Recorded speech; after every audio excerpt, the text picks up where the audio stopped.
Okay, this video is going to be a compilation of 3 parts, 3 short segments. I'm filming this last, actually, so what you're going to be seeing is reverse chronological order. But I want to explain in this part what I think you might need to know to better understand what I say in the second part. As I mentioned in the second part, people have been noticing changes in the sun and in the entire solar system.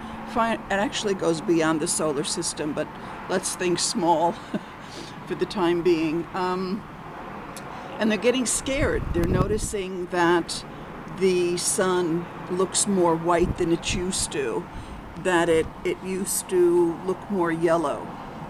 Somebody showed a picture of the sun coming up looking very white. In fact, the sunrise did used to look more yellow. Of course, it still looks yellow as it goes down, but the sun definitely does look more white than most of us remember. And I explained I will explain to you, I have explained in the second part of the video what white and yellow are. But I should explain what color is in general, so that we can better understand why the sun looks the way it does, and also understanding color all in all better. The English word color, which is similar to its Latin etymons, is a portmanteau of 2 Hebrew words. One is kol, which is voice or sound, and the other one is or, which is light. And of course we know that in Torah, when Torah was given, the people were able to understand what Hashem was saying visually, as well as it being audible.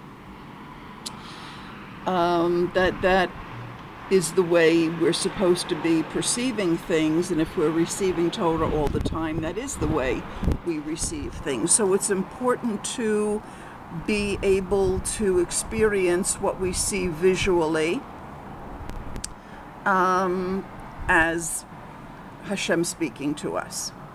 Yes?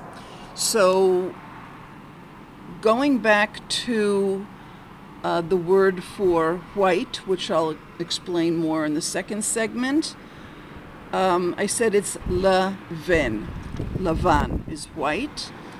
One of the substitution values for ben or ban, 702, is also tsurot, which means shapes. So lavan, white, means for the shapes, to the purpose of shapes. So that's one of the ways in which we should understand white light. The Hebrew word for light, which is or, which we see in the etymon color, is Aleph, Vav, and Resh. One of the substitution values for the letter Aleph, which equals 1 or 1,000, is Tam or Tom, which means perfection.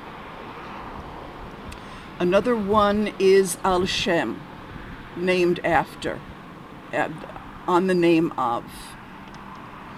And another one is Ha'atik HaKadosh, the ancient holy one, which is also the holy replication. Now, the Vav and the Resh, and Christians listen up because you didn't get this stuff correctly. That is the value 206, which is both re'eh, which is the command in the masculine single see, to see. Seeing in the visualizing, means visualize in the masculine singular. And it is also devar, or dever. This is the devar that in the beginning was the word. Let's understand this correctly. First of all, it has to do with seeing. It is also speaking, and it is also, and this is probably the most important, that Christian tradition doesn't relate to this at all. It is Tzetzei David, the descendants of David. So, light, O, is Ha'atik HaKadosh, the ancient holy one, or the holy replication, and then the Vav and the Resh, which is Ra'eh and Devar, is Tzetzei David, the descendants of David. That's what light is. Now, the Hebrew word color is tseva, tzadi beit ayin. It is an anagram of the Hebrew root ayin sadi beit, which is understood unfortunately by most people as sadness. That is not correct, but it never was a correct translation. It is actually itsev, which means to give a form to. To give a form to. It is an anagram also of Beit Sadi Ayin. Batza or Batsea is to make it happen, to put it into action. So that is what tseva is. Color is that. It is also Kol Havaya, the voice of Hashem. So we go back to the light being Ha'atik HaKadosh Diber, the ancient holy one speaks. So the ancient holy one is the descendants of David, and you are being told to look at what the ancient holy one is saying. And then we see again, we see in Seva, which is color, the formation of a form, actually putting something into action, levatseya. And it is also very important that Sadi is P, which means the mouth of, or my mouth, and then Ayin Beit, which is one of the substitution values. 72 is the same thing as 1071, is Knesset Yisrael. So it's P Knesset Yisrael, the totality of the house of Israel, speaking, their mouth. That's what color is.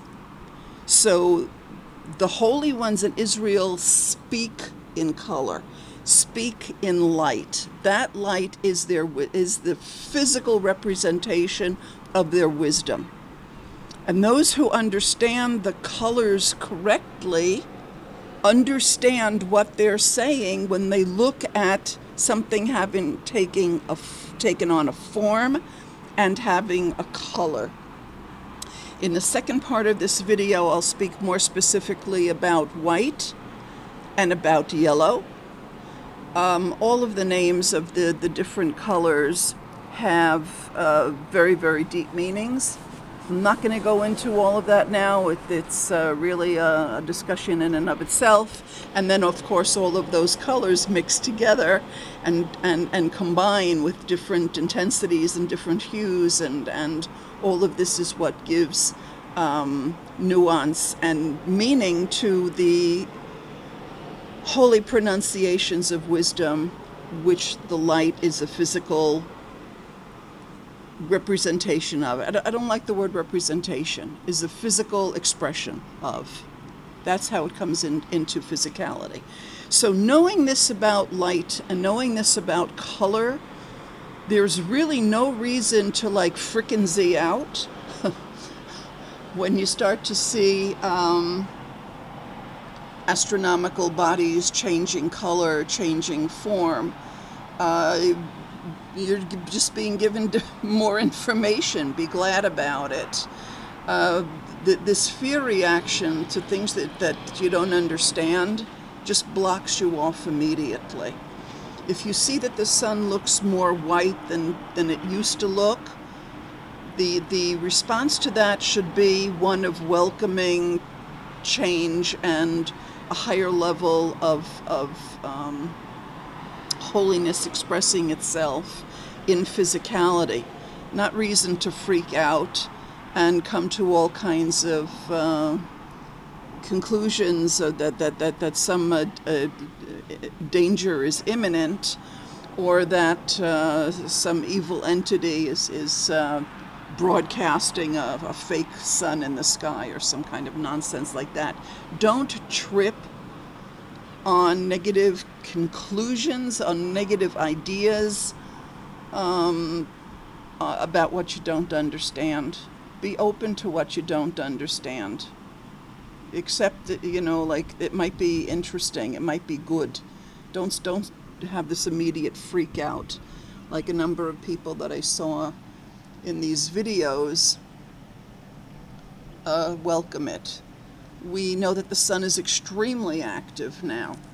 It's in a very, very particularly active solar maximum, and that is having all kinds of effects on the world. Some of those effects really are catastrophic if those people can't accept the higher level of wisdom positively.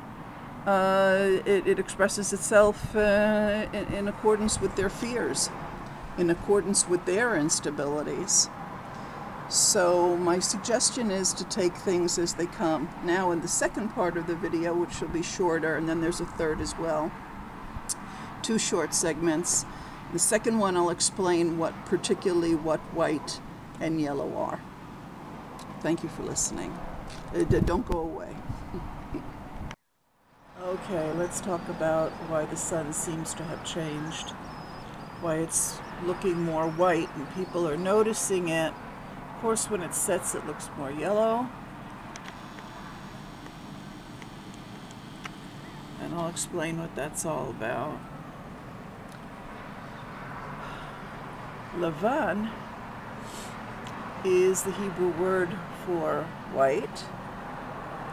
It is also le-ben, to the sun. The sun is like a son and a daughter, kind of a son. And ben is also kolel dorot, which means the totality of the generations. So levan, being white, means to the totality of the generations. That's the blessing. Yellow in Hebrew is tzahov. People nowadays spell tzahov with a vav. That's incorrect. The correct spelling of tzahov is tzadihei bet, which is together 97, which is imenu. So the sun looking yellow is holiness expressing itself as our mother. Imenu means our mother. And when it looks white, levan, that is to the totality of the generation. So the message that we're getting is, these are blessings. Also, levan is levarech, to bless, yeah? This is to bless the totality of the generations. That's why sometimes the sun looks white and why sometimes the sun looks yellow. It is also important to know that one of the names for the moon is Levana, which is white in the feminine. Levan is white in the singular masculine. Levana is white in the singular feminine. It is also Levana, to her daughter. So these are the messages that the various astronomical bodies are giving us. They are representing the blessings that are coming down from holiness. This is the reason why messing around with astrology and all that is really not a good idea, because the truth of what the stars are actually relaying to us in physicality is far, far higher than anything that astrology gets to. It's really a demeaning of these blessings and of these meanings. And rather than trying to chart it and you know, this is not the way to receive a gift. Yeah, like if somebody gives you a gift, you don't start to like chart it and measure it, and you know, you just accept it with gratitude. So basically, astrology is the lack of understanding of the sheer moment of the gifts that we're getting from the totality of the generations, which is what the creation is, and it's making little of it. So better not to mess with that stuff. Thank you for listening. Okay, get a bonus. Just because it's such a gorgeous end of the sunset.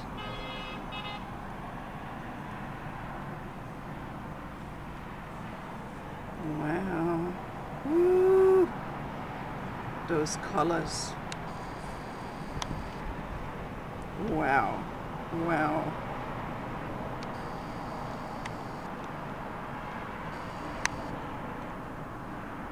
Gorgeous, isn't it?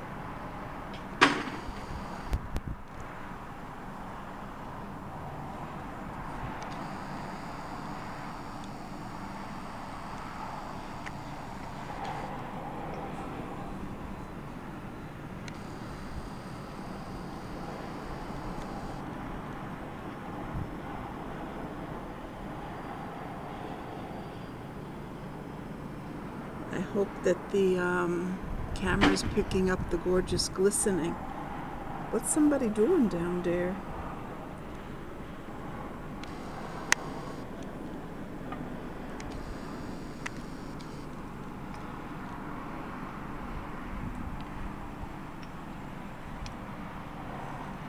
Wow, look at these colors. Oh my.